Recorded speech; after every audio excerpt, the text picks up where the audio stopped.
बिस्मिल्लाहिर्रहमानिर्रहीम। अस्सलाम वालेकुम। मेरा नाम शुएब रहीम है। हम बात करेंगे मैथमेटिक की कि मैथ का और हमारा ताल्लुक़ कितना पुराना है।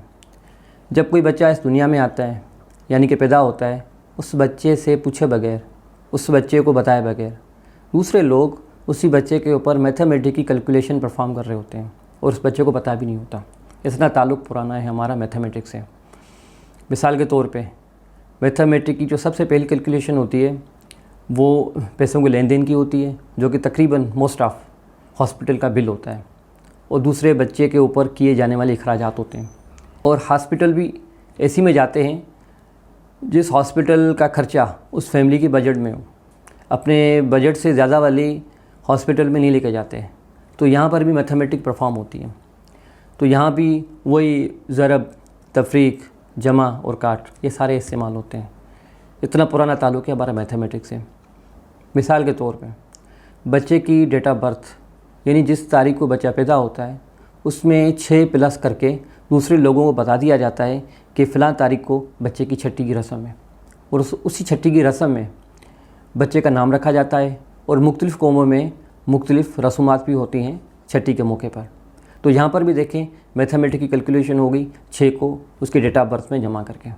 इसका एक और मिसाल ये भी है कि जब बच्चे को दूसरे लोग तोहफ़े वगैरह देते हैं, गिफ्ट वगैरह देते हैं, वो उमूमन नकद की सूरत में होते हैं।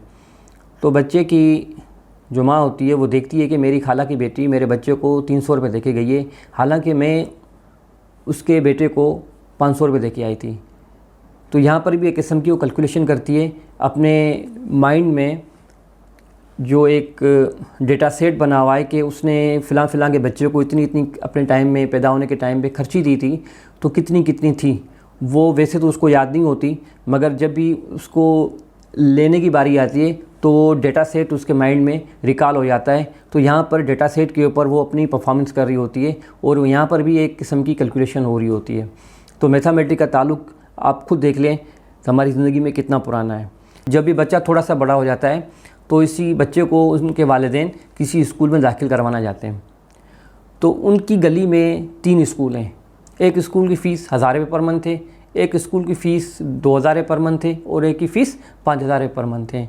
वो ऐसा नहीं कि 5000 रुपये वाले में दाखिला करवा के आएंगे, ऐसा नहीं, हरगिज़ नहीं। वो अपनी बजट को देखेंगे, बजट के अंदर जो पैसे सेव होते हैं, आखिर में सेविंग हो जाती है, जो बच जाते हैं वो कोशिश करेंगे कि इसी में से हम बच्चे की फ़ीस अदा करें। मिसाल के तौर पे किसी गांव में एक किसान का बच्चा है, कभी स्कूल नहीं गया, उसने स्कूल का कभी मुँह नहीं देखा, उसने कभी कोई किताब नहीं देखी कि मैथमेटिक्स क्या होती है, साइंस क्या होती है, फिज़िक्स वगैरह क्या होती है, उसको पता ही नहीं है। जब वो बच्चा क्रिकेट का मैच देखता है, अगर मिसाल के तौर पे 10 ओवर बाकी हैं और जीतने के लिए 50 स्कोर चाहिए, उसी बच्चे से कोई पूछता है क्या एवरेज है जीतने के लिए, तो वो बच्चा कहता है कि 5 की एवरेज है, 10 ओवर में 5 की एवरेज है या रन रेट। तो मुझे आप बताएं कि एवरेज निकालना वो कौन से स्कूल में सीखने गया था, हालांकि वो कभी स्कूल गया ही नहीं, उसने कभी किताब पढ़ी नहीं है। तो देखें एवरेज हम तो मैथमेटिक्स में आके सीखते हैं, मगर वो बच्चा वहाँ पे बता रहा है। और इसके अलावा वही बच्चा अगर कोई ग्राफ देख के आपको स्कोर ही बता देगा, ग्राफ देख के ये भी बता देगा कि किस खिलाड़ी ने कितना स्कोर बनाया है। तो ये सारी चीज़ें देखें मैथमेटिक्स में कहाँ से सीखी, ये सारी चीज़ें हमने माहौल में से सीखी हैं। मैथमेटिक्स में हम रेशियो और प्रोपोर्शन का इस्तेमाल करते हैं। कितना इंटरेस्टिंग टॉपिक होता है, इसके प्रॉब्लम्स करते हुए भी बंदे को एक दिलचस्पी रहती है कि इसका जवाब क्या आएगा, और बड़ा ही एक बंदा एंजॉय करता है इन न्यूमेरिकल्स को हल करते हुए। मिसाल के तौर पे एक बच्ची है, कभी स्कूल नहीं गई, कभी उसने स्कूल का मुंह नहीं देखा, कभी उसने कोई किताब नहीं पढ़ी, उसको पता नहीं मैथमेटिक्स क्या चीज़ होती है, उसको जमा तफरी का भी पता नहीं है। उसको कोई 3 नंबर बड़े दे दो, बोल दो कि इनको जमा करके दो, वो नहीं आएंगे। तो उस लड़की के घर अचानक बहुत सारे मेहमान आ गए, तो उसकी वालिदा अपनी बेटी को कहती कि बेटा जाओ चाय बना के आओ। जहाँ पे 2 कप पानी के होंगे वहाँ 1 कप दूध का होगा।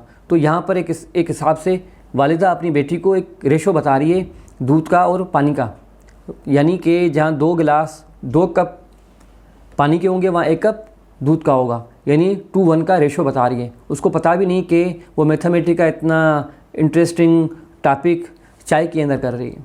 ये जो मैथमेटिक्स थी कहाँ से सीखी?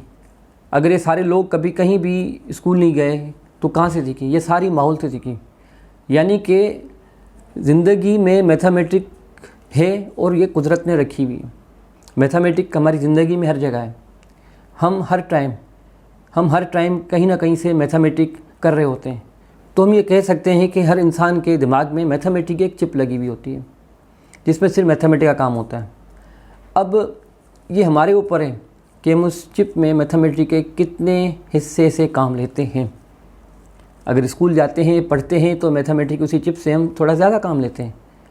वरना अगर हम कहीं भी नहीं जाते, कोई मेहनत नहीं करते हैं, तो सिर्फ़ और सिर्फ हम उसी चिप में से इतना सा काम करते हैं जो उस टाइम चल रहा होता है। इससे अगली वीडियो में बात करेंगे कि मैथमेटिक हमें मुश्किल क्यों लगती है और मैथमेटिक को आसान तरीके से किस तरीके से सीखा जाए। मेरी बातें सुनने का बहुत शुक्रिया। अल्लाह हाफ़िज़।